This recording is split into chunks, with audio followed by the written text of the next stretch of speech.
Welcome to Library Out Loud. I'm Erin Dodge, Communications Specialist here with the library. Today we're talking about food insecurity and the food drive that's happening in April, Bites and Books, Turning the Page on Hunger. We're talking with Eric Williams from Second Harvest and Cal Coblentz from Partners Inland Northwest here in the Valley. And it's a great conversation.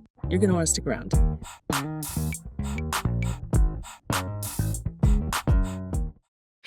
Welcome, Eric and Cal, for being here today to talk about food insecurity, food drive, all kinds of things related to hunger and food. Yeah. Great to be here. Yes, Thank you.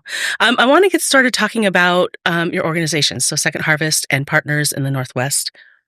What can you tell me about them and specifically how they address food insecurity in the community? Okay. Well, Partners in the Northwest was formerly Spokane Valley Partners, and we're kind of a grassroots food bank from the standpoint of the food service that started in 1951 as all of the churches in the valley kind of working together, and then in 1990 they founded the nonprofit, which is now Partners in the Northwest, to help people in the valley, and so our mission just grew outside of the valley. It expanded over the last few decades. And so now it's just a broader need and a broader, role for us. Great. Similar to Partners Inland Northwest, we've got a long history. We're in our 52nd or 53rd year. We do food. One way to think of us, we're a food bank for food banks. We're the warehouse part of the equation. So we work with Partners Inland Northwest and about 250 other entities across 26 counties. Our job is to procure large amounts of food and then put it out through that network. And so it's folks like Cal's team who really make it happen on the front lines. Wow. So you're the food distributor for food distributors. Yes, exactly. Yeah. Pantries like ours would be inefficient and not very productive without Second Harvest. So the way I explain it is they're wholesale, we're retail. Yeah. Yeah, that's a great way to put it, Cal. Yeah. That makes sense. Yeah. And so what does food insecurity look like right now in Spokane County? Before we started recording, I heard you guys talking a little bit about it and the numbers. And can you share a little bit about that and how things have changed or maybe stayed the same in recent years? Oh, the need has gone up. Our distributions, again, system-wide, we're about 36 million pounds a year. That's the equivalent of 17 plus semi-loads a week that we bring in and distribute. That level of incoming has stayed level. The need has increased. There's various numbers you can look at, but one of the things that a lot of the frontline partner pantries have told us is the demographics have changed a little bit in that more working families who never thought they would have to come to a food bank are doing so.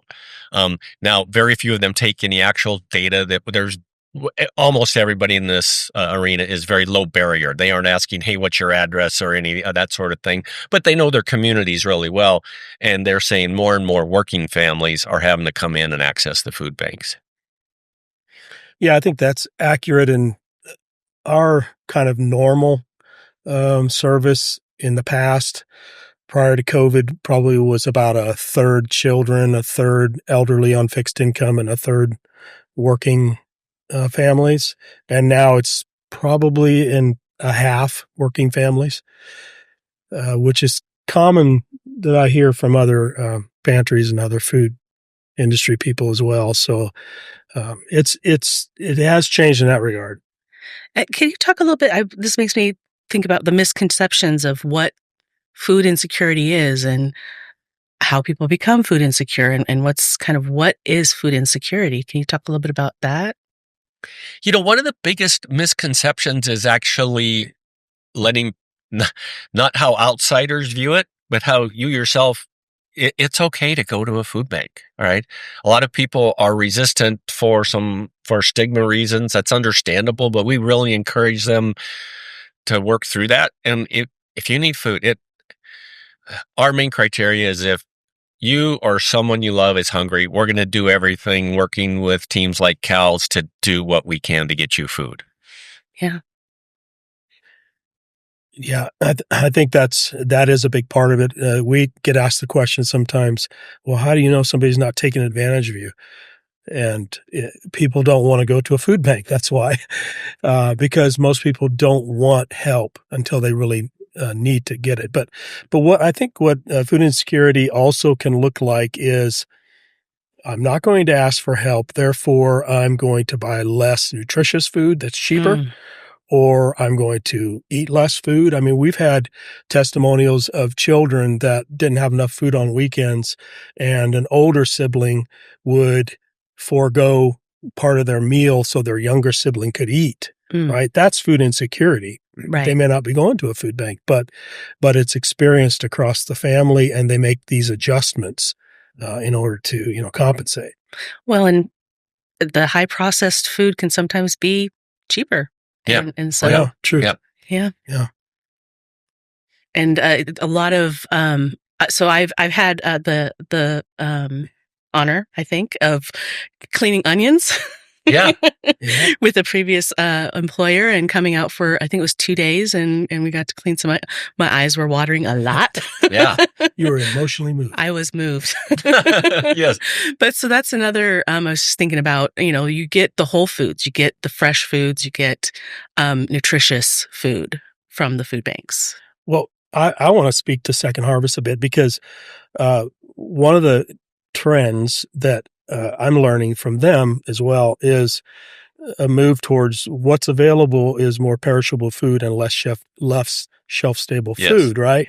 But what Second Harvest does, which is if you talk to health experts and they ask, what's the number one thing you can do to improve your health food-wise? They'll say quite often, buy food that's closer to where you live, that's grown and produced closer to where you live and not shipped so far, right?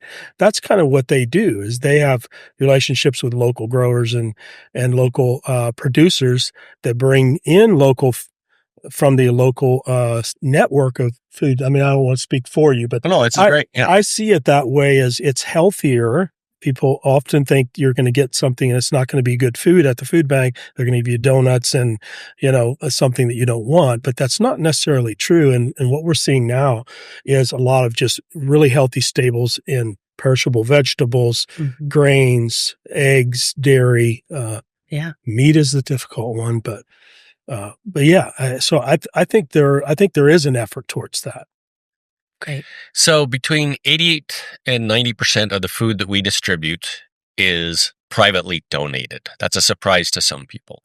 And as Cal pointed out, it's relationships that we have with local. Now, for us, local starts at 26 counties, right? Sure. We're very fortunate to be where we are for a couple of reasons. One is Washington State produces more apples than the rest of the U.S. combined.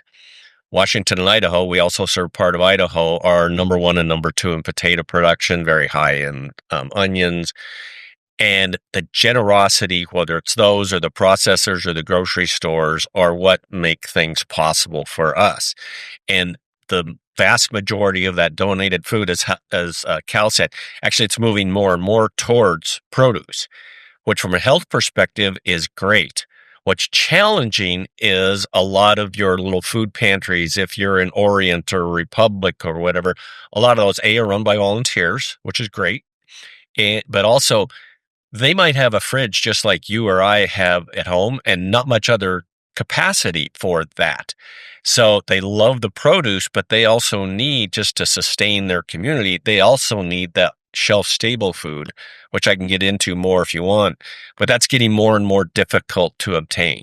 Well, that kind of leads into something we're doing at all libraries in Spokane County. Yeah. We're doing a food drive for the whole month of April. Bites and Books, Turning the Page on Hunger. So can you talk a little bit about the food drive and how people can participate? Well, to segue, yes, that's why this drives like this are so important, because you're probably not going to, if you're going to participate in this drive, then you're probably not going to bring a head of lettuce. No, we just want non-perishable. You're going to bring the non-perishable canned meat, canned vegetables, and those are the things that are less of the percentage of the food that comes through the emergency food network. So that's critical in these drives. And we love it when churches and libraries and businesses and whoever are doing these drives because it provides something that's a boost to what we already don't have enough of. Right. Yeah, absolutely. And it helps us with that variety that we're also looking for. As wonderful as Washington apples are, sometimes the food pantries will say, "Oh, not more apples, please." So again, as Cal said, that variety of particularly shelf-stable, non-perishable food is so helpful. Right. And I heard this from somewhere. I'm sorry, I don't remember where. But Probably saw it on the internet. Maybe on the internet. Peanut butter and cereals are popular or wanted or needed. Does that sound? Yes. I encourage that, but I also don't want to make that confining that if someone listening to this thinks, "Oh, geez, I need to have peanut butter or cereal." Okay.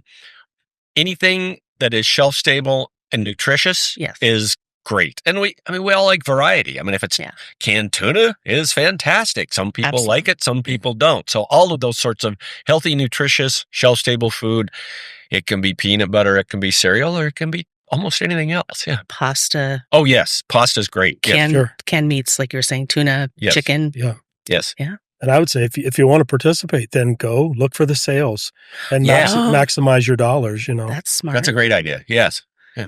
I think Thursdays are certain grocery stores have like a cereal Thursday or something. Yeah, I'm gonna take advantage of that and absolutely increase your donation. Absolutely. Sure. Do you have a green thumb? Are you new to gardening? No matter your skill level, every season is gardening season at the library. We have an extensive collection of gardening books and online resources that can plant the seeds for new ideas and help you cultivate your indoor and outdoor projects. We also have seed libraries. Our Take and Give seed libraries are currently accepting donations of vegetable, herb, and flower seeds. Bring your heirloom seeds into a library to share with other gardeners for spring planting. Learn more today at SCLD.org.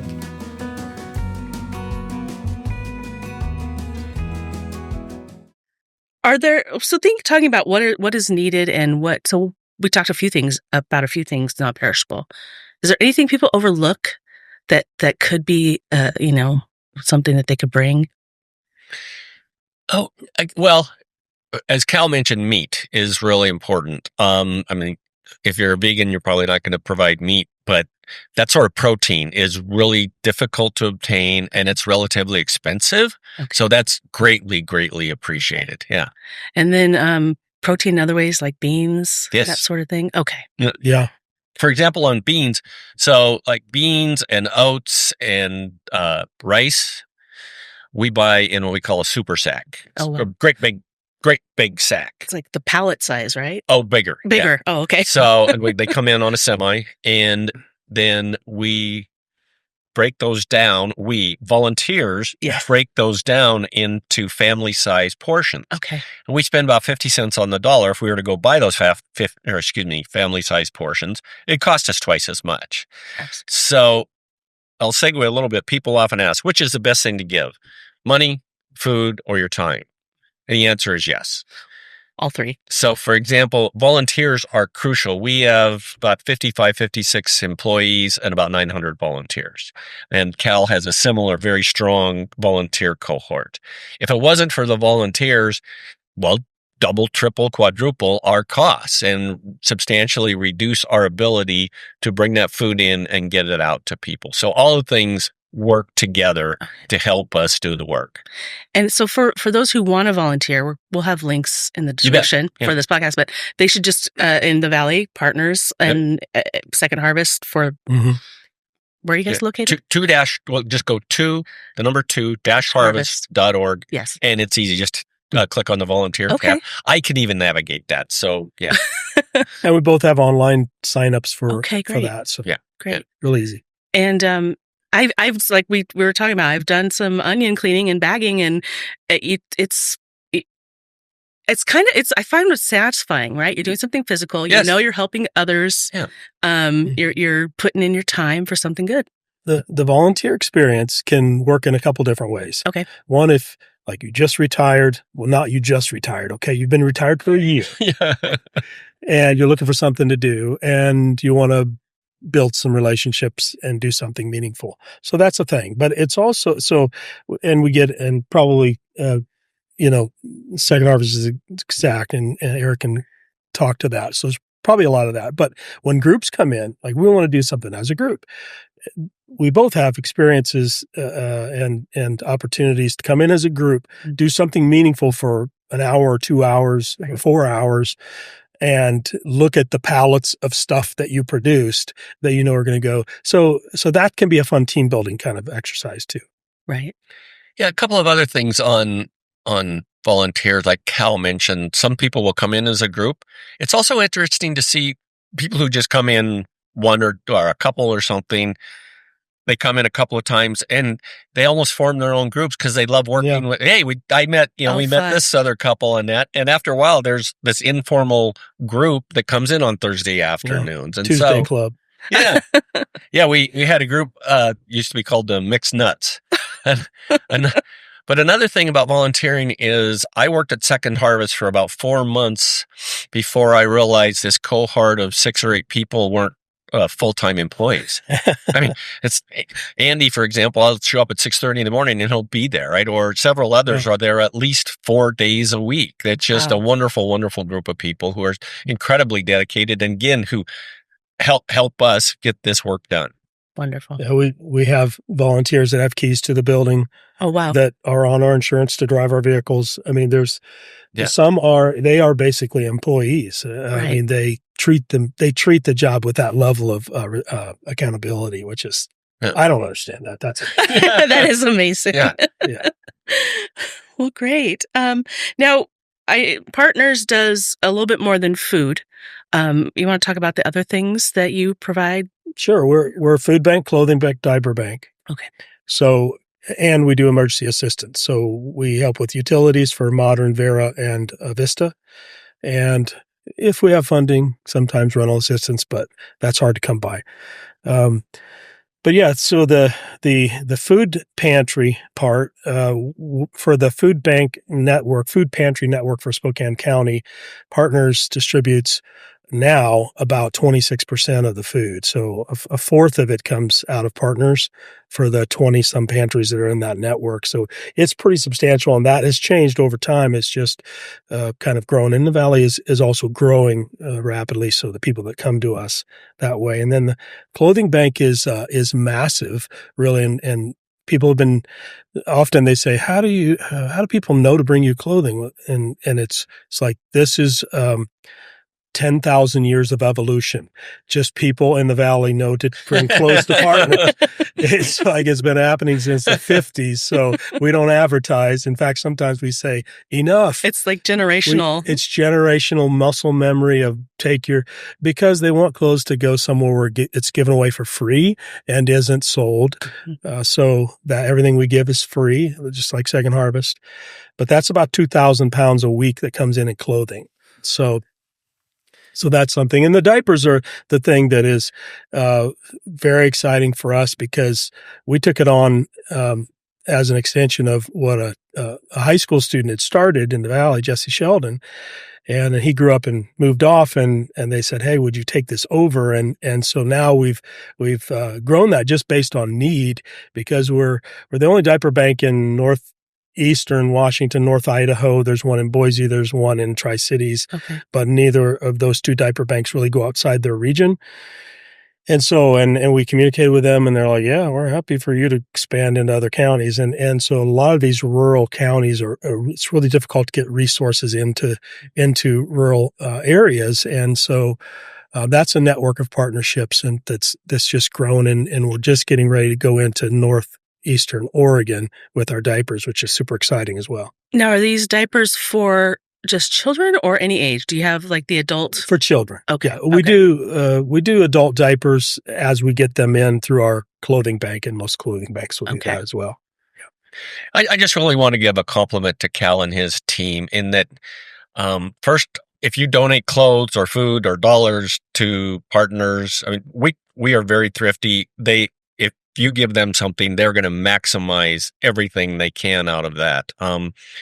And we have such a good relationship with them. There's a couple of programs we used to do that now are with partners because they're better at that than we are. And there's another modest part of a program that they do that we've taken over a bit of that because it's something we do really well. And we have such a good communication. Hey, you guys are better at this than we are. Think about doing that. I mean, this is a team effort. And so it's really good to have an entity that you can work with and no egos. Hey, let's do what's best for the people in need. Yeah. I mean, the community wants collaboration. Yeah. And the business leaders in our community have told the nonprofit sector, there are too many of you. There's not enough funding to support all of you. You guys need to work together better. Right. And so Eric's talking about our student food program, which goes into the schools throughout the region for weekends. So 6 meals for the weekends. Bite to Go does that, and Food for Thought does that in the Valley. And a few years back, I came to them and said, hey, what, because Food for Thought and Bite to Go kind of started at the same time, 15, 20, 18 years ago, whatever it was. But Bite to Go is better. The way it has evolved and the excellence that has been injected into that program is we can't compete with it. And I'm like, why are we doing different things? How about we do this together? Yeah. And so we're about halfway through the merger of those two programs for all of our student program to be Bite to Go, and then for our facility in the Valley to be a redistribution center for Bite to Go. So we'll work in that, and we'll do that piece of the puzzle.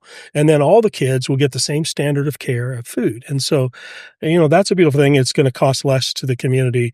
It's going to be easier for the sponsor organization, adoptive organizations that are East County to come to us to get their bags rather than go downtown. So it's just a win-win. Yeah. I'm very competitive personally by nature. Okay. But we've recognized being competitive on how to feed kids on the weekend isn't something to be competitive on. No. So we just love the relationships. Yeah. That's great. No, it's should be collaborative. Yes. Yeah, it is. It's hard to play together sometimes. You have to intentionally do it. Yeah. That's great. Because you are competing for dollars. Right. But at the same time, if you work together, you need less dollars. That's true. Yeah. Well, and I love that all the libraries, so Spokane County Library District, where we are today, Spokane Public Library downtown, and they have other libraries throughout the city, and then even Liberty Lake Municipal Library, we're all collecting food during the food drive in April. Massive. And so all of the county can participate. Everybody can bring something in, and then we'll get it to the pantries and to you guys to distribute where it needs to go. Well, you bet. And I live in Cheney, and I believe there's a drop-off in Cheney, and that Cheney Library. Generally speaking, that food will stay in that community. That's true. The important thing isn't whether it comes through our warehouse or Cal's facility. Yeah. The important thing is local people help their neighbors, and if it just goes from the Cheney Library out to the Cheney Food Bank, fantastic. Or any of the other, whether it's the Valley, whether it's downtown. Deer Park. Yeah, the food drive that you all are putting on will be very helpful. And again, it'll help us particularly with non-perishable, shelf-stable variety. Yeah. And you'll be feeding your immediate neighbors. Absolutely. Yeah. The way you're doing it is fantastic. So, that's great. Well, thank you for doing it with us, for sure. Yeah. Well, anything else you want to touch on and give praise to each other about? Is that what it feels like? It feels great. I love the sense of community. I love the collaboration and that you guys are working together on so much. Oh, just thank you so much for the generosity of people. As I mentioned earlier, whether it's the farms who donate a large amount, the grocery stores, the processors, the distribution centers, the individual people, during the summer, people who bring food in from their garden. Yeah. All of those things, it's very much a team effort. Absolutely. And we're just so fortunate to be where, yes, there's big challenges, but if we didn't have the generosity of this region, we'd be in a lot worse trouble. Yeah, I find that folks around Spokane County are very generous. Yes. Yeah. They care about their neighbors. So absolutely. Yeah. And the kudos to the library system is, before I got into social service work, I thought libraries were about books. In And part. and what I have learned is libraries are about people, and you care about the people. That's true. And so thank you for that. Well, It's amazing. Yeah, thank you. you're welcome. I mean, I also am very grateful for the library and working here and being there for the people and the Yeah. community. Yeah, it's great.